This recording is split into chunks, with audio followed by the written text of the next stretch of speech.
A-M-E-L-S. That's right, folks. C for comedy, A for Abbott, M for Maxwell, E for Ennis, L for Lou Costello. Put them all together and they spell Camel. Experience is the best teacher. Try a Camel. Let your own experience tell you why more people are smoking Camels than ever before. And draw up a chair for tonight's Camel Show starring Bud Abbott and Lou Costello.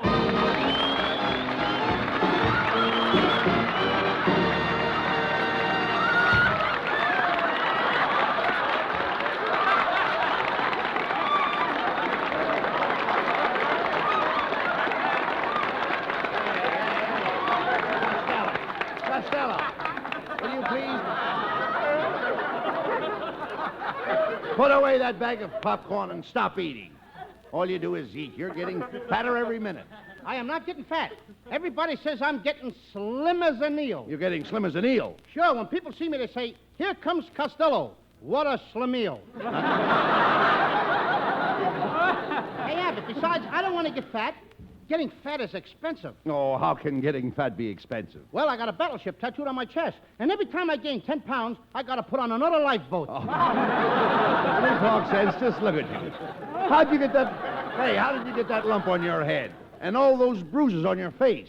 Well, last night I called on the little redhead that lives next door, Yeah. and she told me to take her in her arms and forget everything. And did you? Yes. I forgot that the lights were on, the shades were up, and her father was in the next room. Costello, you've got to stop chasing after every girl you see. Do you want to become a masher? I wouldn't mind being a masher if I could pick my own potatoes. Now, look, what were you doing at this little redhead's house? Oh. You told me you had a date with Marilyn Maxwell. Well, I did, Abbott, but Marilyn busted it. She didn't want to go out with me no more. She says we're intellectual opposites. You and Marilyn are intellectual opposites? Yep, she's intellectual and I'm the opposite. Well, I don't blame Marilyn. You've been taking up her time for a whole year, and you've never proposed to her. Oh, I did propose to Marilyn, Abbott, but her answer had a string to it. Her answer had a string to it? Yeah, she told me to go fly a kite. I mean, you don't know how to propose to girls. You've got to make them think they are everything, and you're nothing. I tried that too, Abbott. I said to her, Marilyn, I am nothing. I have nothing. I can't give you nothing. What did she say? Nothing. Where did you propose to her? Well, in a lunchroom. We were eating meatloaf. Ah, no wonder Marilyn keeps turning you down, proposing to a girl over a plate of meatloaf. You should take her out and gaze at the stars. The skies are full of things we know nothing about. So is meatloaf. Oh, hello there, boys. Why, it's Marilyn Maxwell.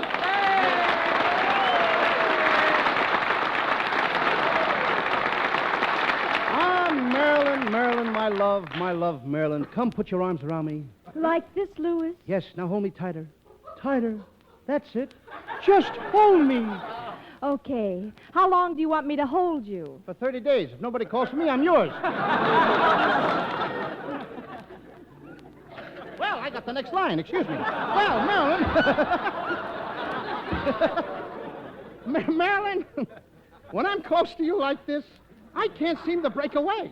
Something keeps snapping me back. Is it love? No, you're standing on my garter. Hey, Costello, she seems in a good mood. Why don't you pop the question again? Huh?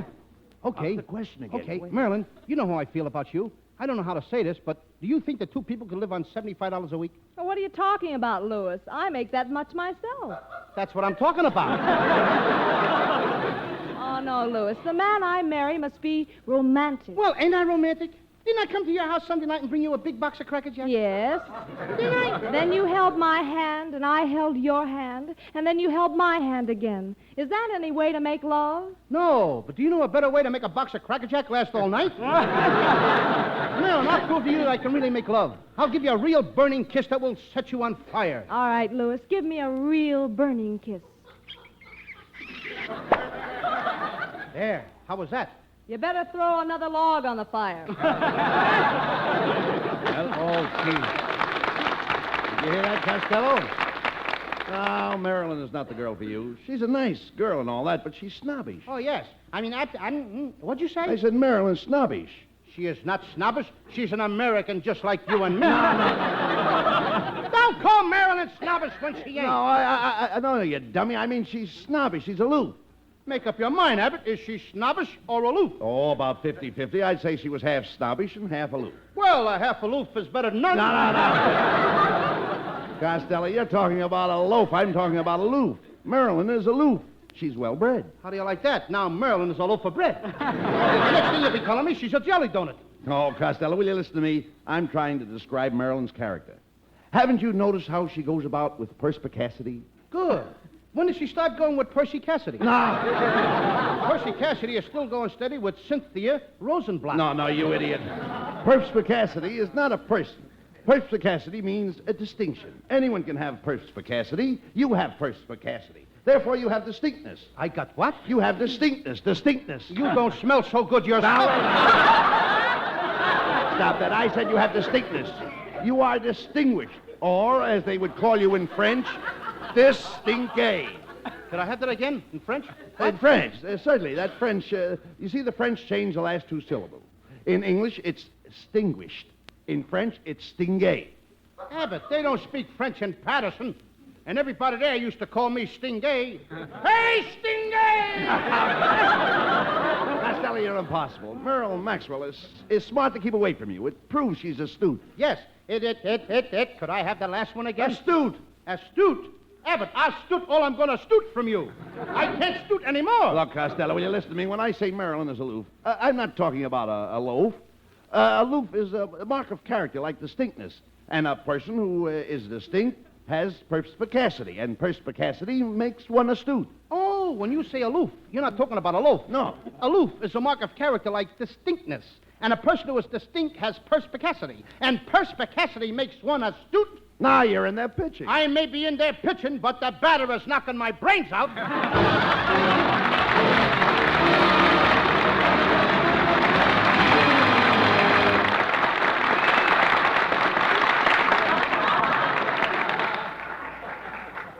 Experience is the best teacher. Joe, back from a 2-year trip in the Orient, is celebrating his return by dining with his old friend, Bob. Bob says, Cigarette, Joe? Thanks. Camels, I see. Changed your brand, haven't you? Yeah.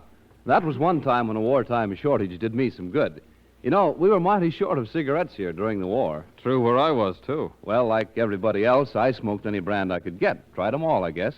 That certainly taught me plenty about cigarettes. Camels stood head and shoulders above the rest as far as I was concerned. Yes, experience is the best teacher.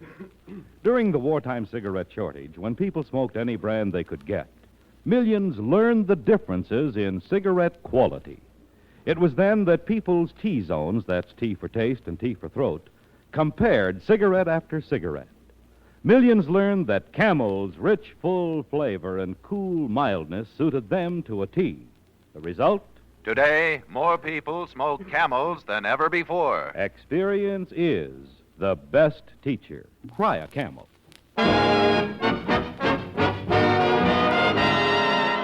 And while you light up a Camel, hear Skinny Ennis to sing It's the Same Old Dream. I can see a steeple surrounded by people. Oh, how real it all starts to seem. Just as the choir is singing, my alarm starts ringing. It's the same old dream.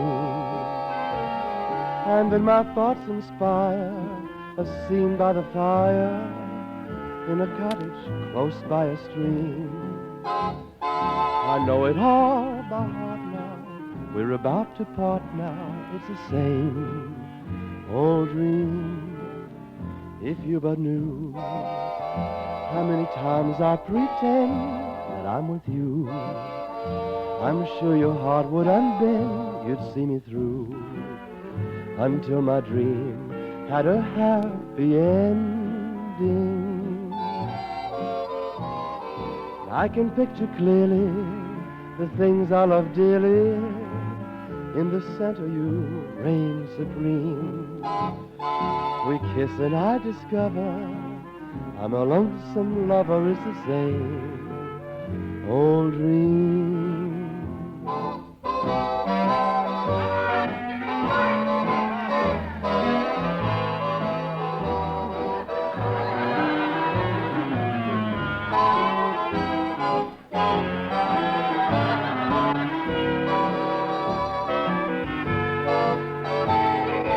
I can picture clearly the things I love dearly. In the center you reign supreme. We kiss, and I discover I'm a lonesome lover. It's the same old dream.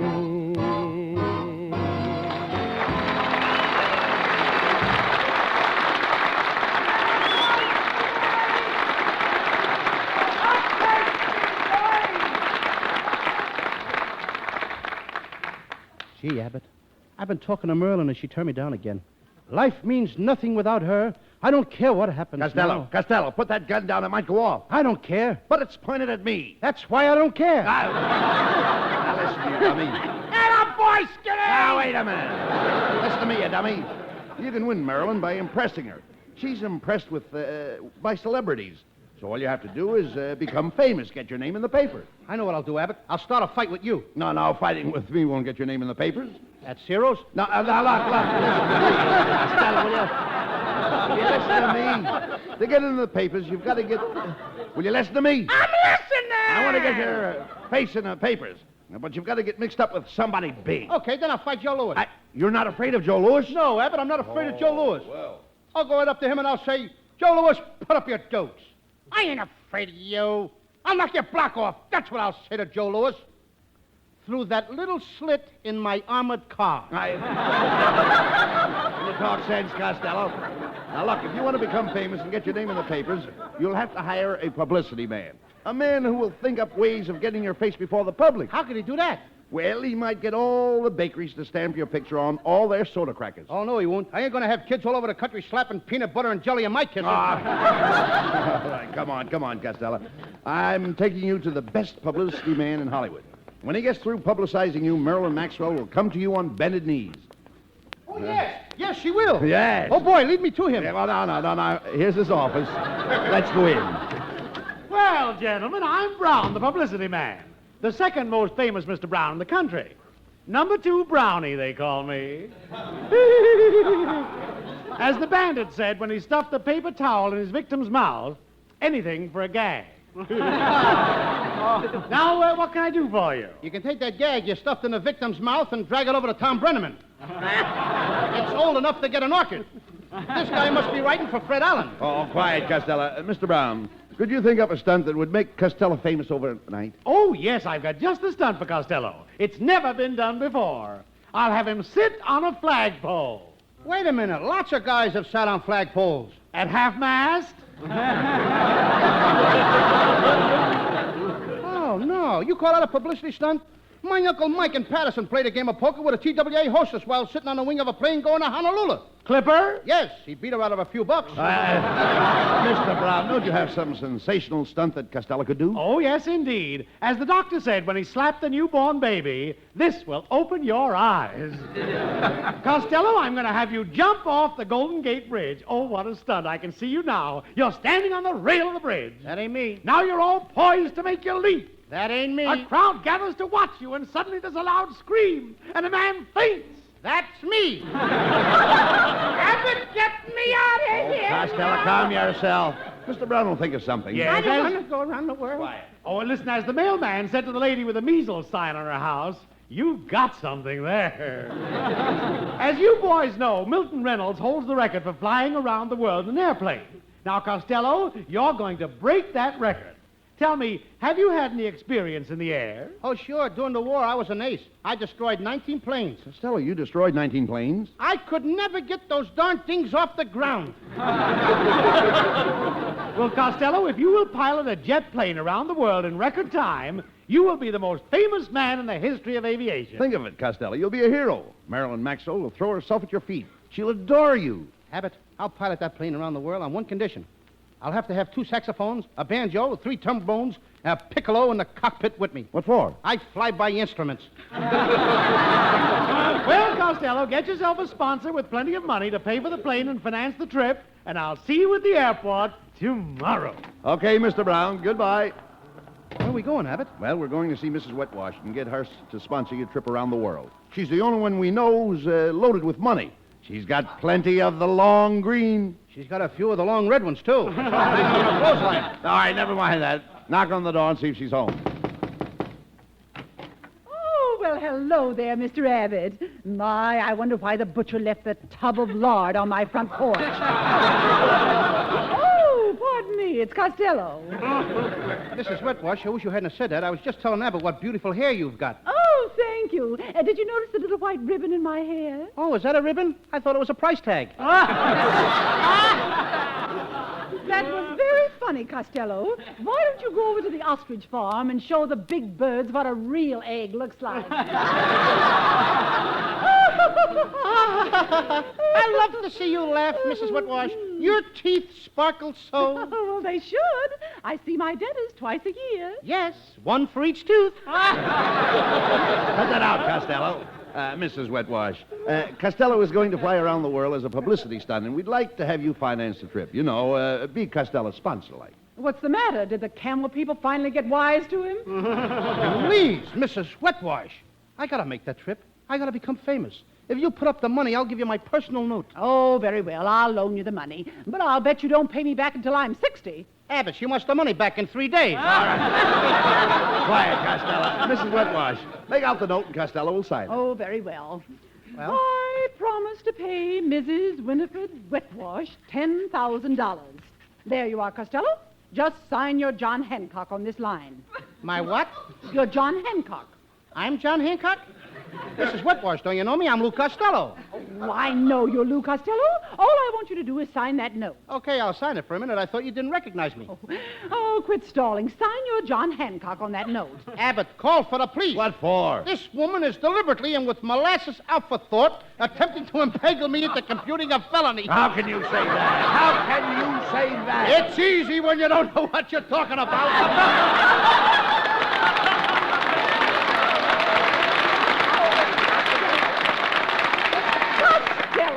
When I say you're John Hancock, I don't mean you're John Hancock. I mean when you sign Lou Costello, that is your John Hancock, even though you're Lou Costello. Oh, you mean when you say you're John Hancock, you don't mean you're John Hancock. You mean when I sign Lou Costello, that's my John Hancock. Even though... Why don't they make it bigger print?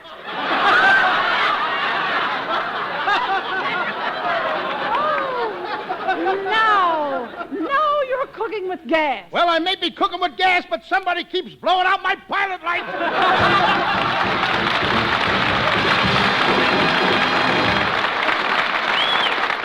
The makers of Camel cigarettes present lovely Marilyn Maxwell from Metro Goldwyn Mayer, producers of High Barbary. For her Camel fans everywhere, Marilyn sings... Mama, tell me, do I gotta? Mama, tell me, do I gotta? Do I gotta kiss him every night?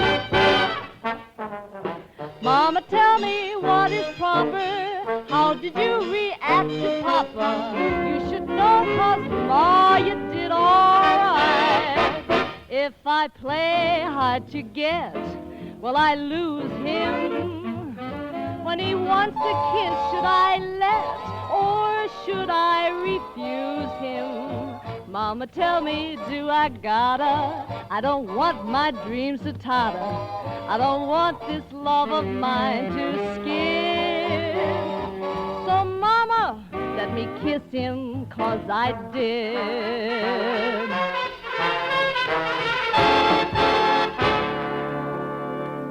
You taught me that a girl should do just what a mother said, 'cause what a mother said was wise. But I can't seem to follow through since love went to my head. 'Cause, Ma, you never saw such eyes.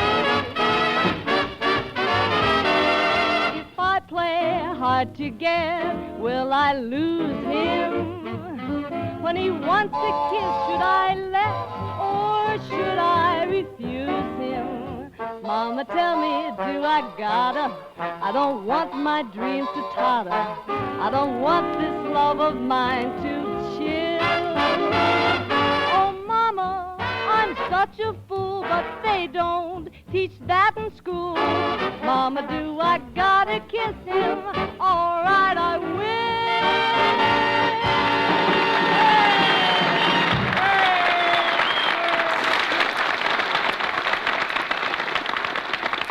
T-Zone. That's T for taste and T for throat is your true proving ground for any cigarette. Try a Camel and let your T-Zone be the judge. See if your taste isn't particularly pleased with Camel's rich, full flavor. See if your throat isn't extra happy with Camel's cool mildness. Try a Camel on your T-Zone now. According to a recent nationwide survey, more doctors smoke Camels than any other cigarette. 3 leading independent research organizations asked this question of 113,597 doctors. What cigarette do you smoke, doctor? The brand named most was Camel.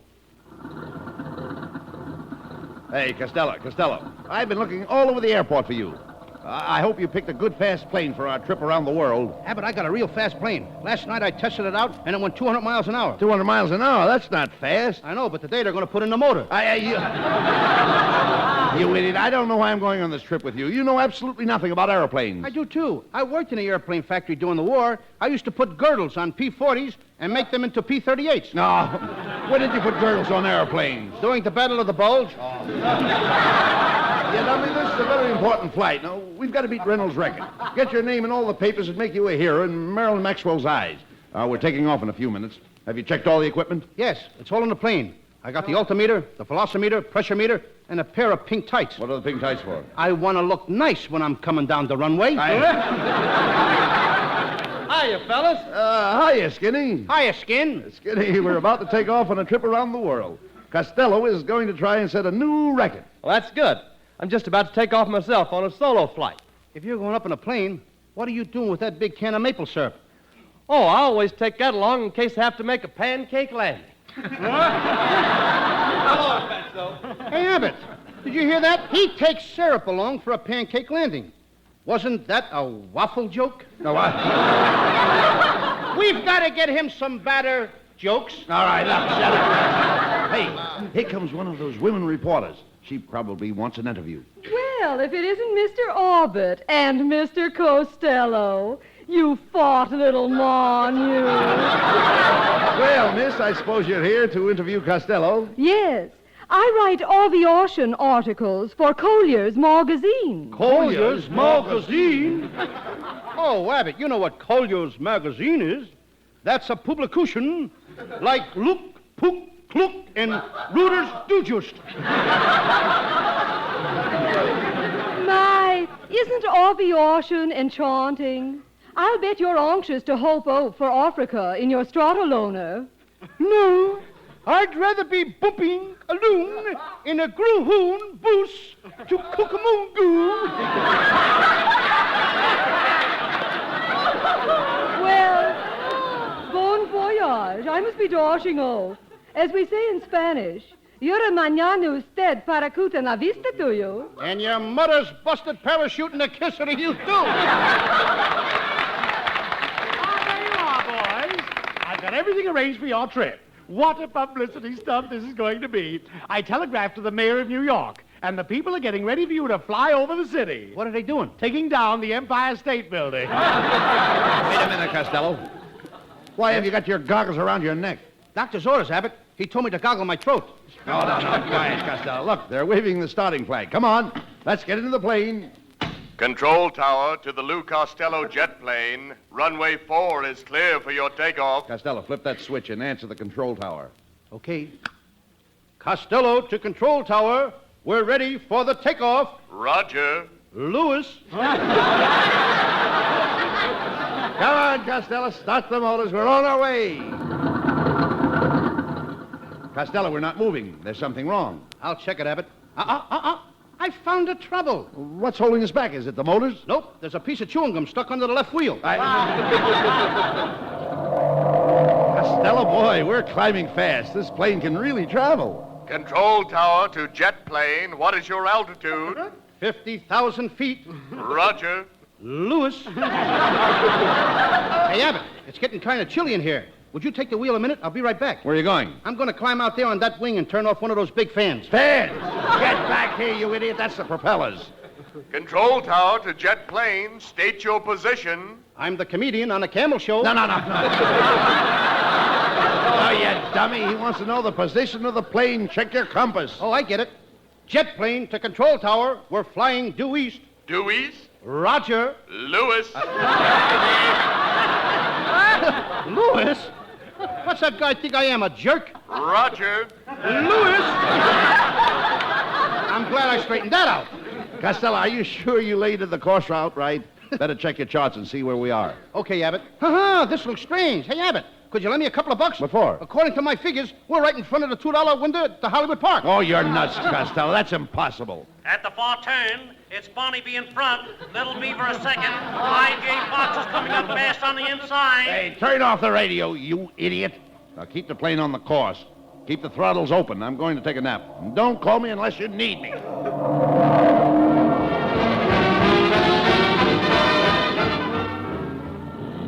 Abbott! Abbott! Hey, Abbott, wake up! We're running out of gas. All right, Costello. I'll take the controls and we'll make a landing.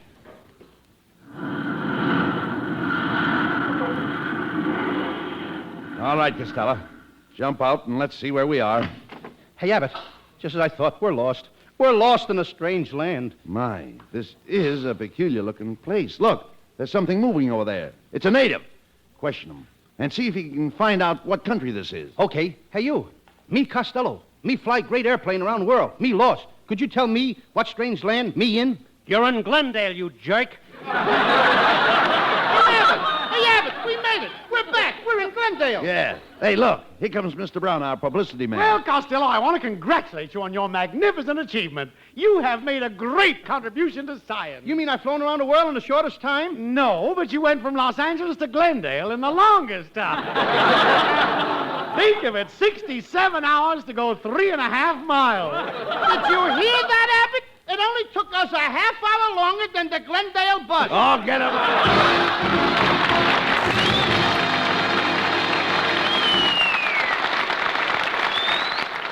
Abbott and Costello will be back in just a moment for Camel cigarettes.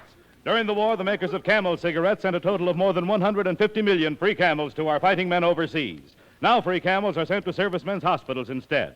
This week, the Camels go to Veterans Hospital, Roanoke, Virginia, U.S. Army Old Farms Convalescent Hospital, Avon, Connecticut, U.S. Naval Hospital, San Diego, California, U.S. Marine Hospital, Buffalo, New York, and Veterans Hospital, Temple, Texas. Camel broadcasts go out to the United States 3 times a week. Are rebroadcast to practically every area in the world where our men are still stationed and to our good neighbors in Central and South America. And now back to Bud Abbott and Lou Costello. Well, Costello, you were a flop again tonight. But I have an idea how you can impress Marilyn Maxwell. Now, next week, I'm going to get you a job as a lifeguard down at the ocean. Oh, fine, Abbott. I know all about the ocean. I just read a book called How to Feed Sharks Underwater by Hand. Who wrote it? A guy called Three-Fingered Pete. Oh, good night, folks. Good night. Good night, everybody.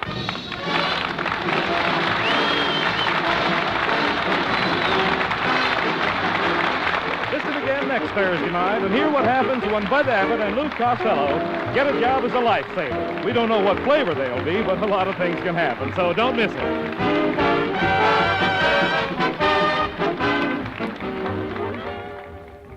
Pipe smokers, when a pipe tobacco tastes rich and full-flavored, when it smokes cool and mild, that's real smoking enjoyment. And that's Prince Albert. Prince Albert is crimp-cut to burn slow and even, to smoke cool. It's specially treated to ensure against tongue bite. Try Prince Albert. Learn why more pipes smoke it than any other tobacco. Ever hear Grand Ole Opry on NBC Saturday night? Well, it's great fun with Red Foley singing our favorite folk songs, Minnie Pearl and Rod Brassfield for laughs. And this week is Red's special guest, that little musical belle, Rosalie Allen. That's Grand Ole Opry on NBC Saturday night. Be sure to tune in next week for another great Abbott and Costello show brought to you by Camel Cigarettes. And remember, experience is the best teacher. Try a Camel. Let your own experience tell you why more people are smoking Camels than ever before. C-A-M-E-L-S. This is Michael Roy in Hollywood wishing you all a pleasant good night for Camels.